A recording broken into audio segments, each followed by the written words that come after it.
الرحمن الرحیم۔ پہلا سوال ہے جی، لاہور سے پوچھا ہے کہ 3 طلاق کے بعد دوبارہ نکاح میاں بیوی کرنا چاہیں تو کیا حل ہے؟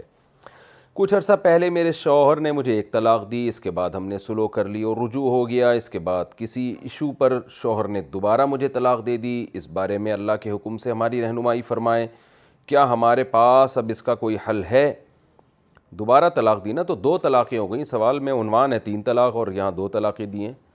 تو 2 طلاقوں کے بعد عدت کے اندر شوہر رجوع کر سکتا ہے۔ شوہر زبان سے یہ کہہ دیں کہ میں نے رجوع کر لیا تو رجوع ہو جائے گا، یا زوجہ سے ازدواجی تعلق قائم کر لیا تو بھی آٹومیٹیکلی رجوع ہو جائے گا۔ اس کے بعد شوہر کے پاس ساری زندگی کے لیے 1 طلاق کا حق رہے گا۔ اگر خدا نخواستہ شوہر نے تیسری طلاق بھی دے دی تو پھر بیوی طلاق مغلظہ کے ساتھ حرام ہو جائے گی۔ مغلظہ کا مطلب یہ ہوتا ہے کہ اب دوبارہ میاں بیوی میں نکاح نہیں ہو سکتا۔ صرف ایک صورت ہے کہ عورت عدت گزارنے کے بعد کسی دوسرے مرد سے نکاح کرے،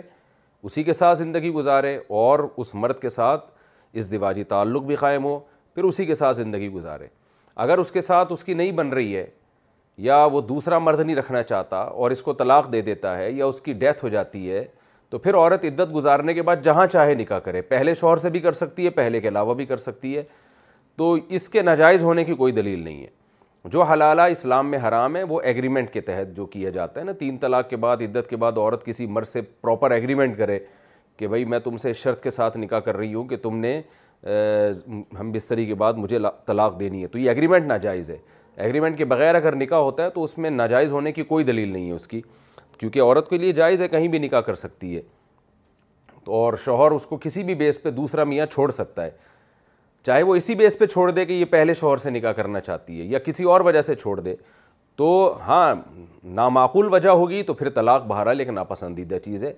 کوئی معقول وجہ ہے تو پھر ناپسندیدہ نہیں ہے۔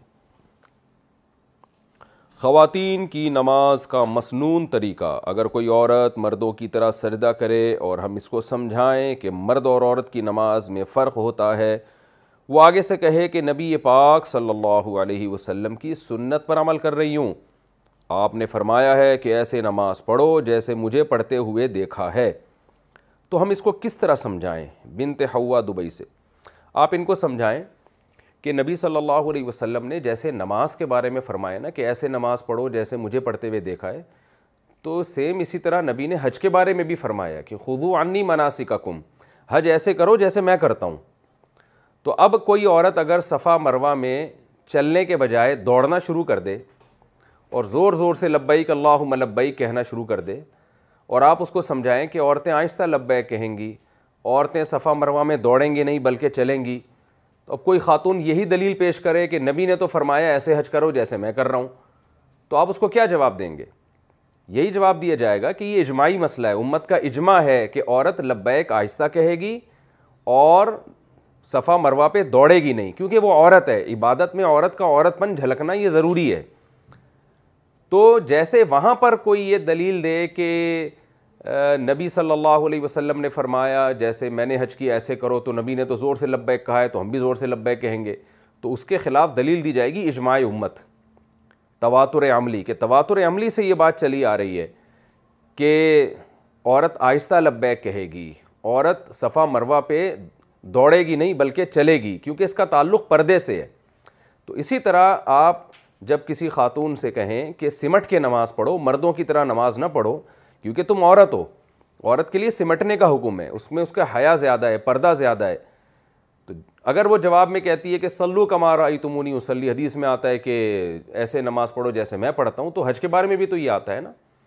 تو وہ عورت جو آپ پہ اعتراض کرے نا تو اس سے یہ کہا کریں جیسے صفا مروہ میں اجماع امت سے ثابت ہے کہ عورت چلے گی دوڑے گی نہیں، عورت آہستہ لبیک کہے گی، زور سے نہیں کہے گی، تو ایسے ہی عورت سمٹ کے نماز پڑھے گی، چوڑی ہو کے مردوں کی طرح نہیں پڑھے گی۔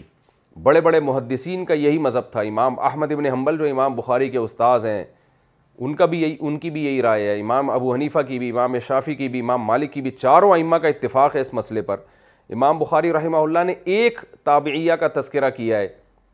کہ وہ مردوں کی طرح نماز پڑھتی تھیں، اس سے پتہ چلتا ہے کہ باقی ساری عورتیں عورتوں کی طرح نماز پڑھتی تھیں سمٹ کے۔ تو یہ اجماعی مسئلہ ہے، تواتر عملی سے ثابت ہے۔ ہر مسئلہ حدیث سے تلاش کرنا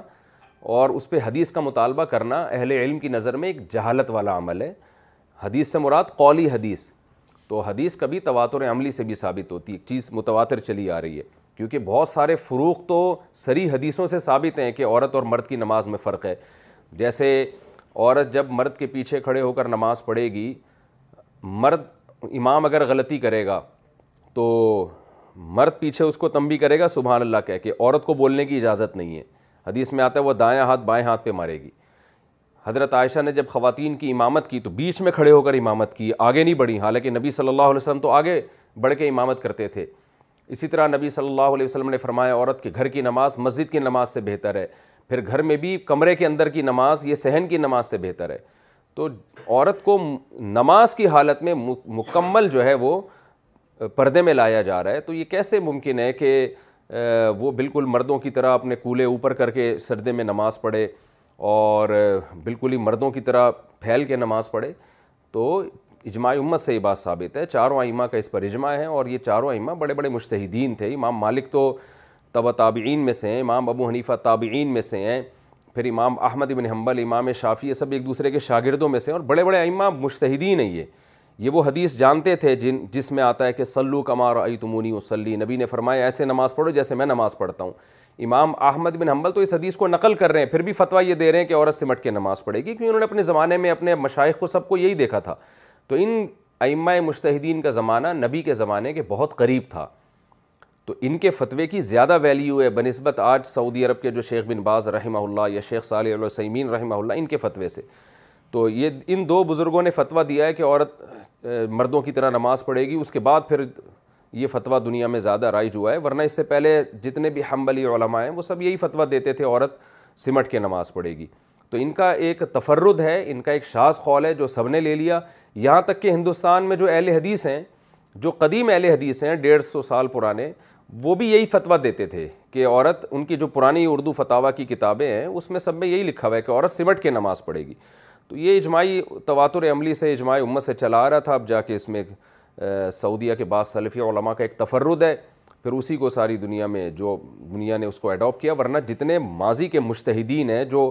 شیخ بن باز رحمہ اللہ اور شیخ صالح العثیمین رحمہ اللہ سے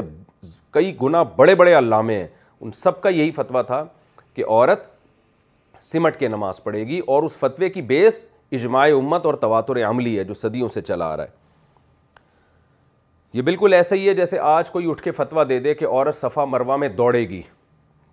اور دلیل یہ دے دے کہ جی حدیث میں آتا ہے جیسے حج میں نے کی ایسے کرو. تو ظاہر ہے وہ فتویٰ اگر کوئی ریلائبل مفتی دے گا تو وہ فتویٰ دنیا میں پھیل جائے گا، اور لوگ عورتیں اس پر عمل کرنا شروع کر دیں گی، اور ایک نیا ایک رائے قائم ہو جائے گی. پھر جب اس پہ علماء نکیر کریں گے، اعتراض کریں گے، تو لوگ وہاں بھی یہی دلیل لیں گے کہ حدیث دکھاؤ. تو کون حدیث دکھا سکتا ہے اس بارے میں؟ تو تواتر عملی ہے.